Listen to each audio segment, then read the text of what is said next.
Access and benefit sharing principles are fundamental to the ethical sourcing of biodiversity. But is it enough to secure prior informed consent from countries and communities and agree to share benefits with them?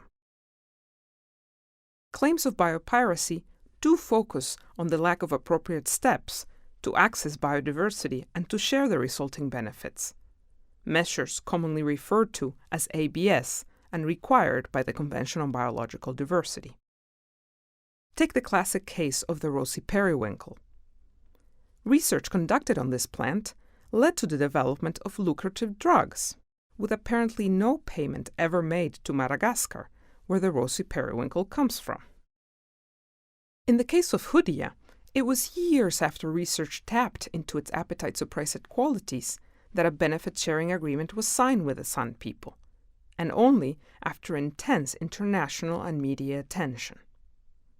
But there are also other, broader concerns in claims of biopiracy that do not refer to ABS. These are particularly focused on patents. Are patents inconsistent with the Convention on Biological Diversity? Some critics question private rights over biodiversity and related knowledge altogether. This is particularly true in relation to genes, as well as to patents on seeds and conventional breeding methods. But many criticisms are not about patents themselves, but about the way they are used. Some patents linked to biodiversity are not true inventions, for example. The patent on neem, an Indian tree, was revoked when it was pointed out that the claimed uses of neem had been known in India for over 2,000 years. Other patents have overreaching claims.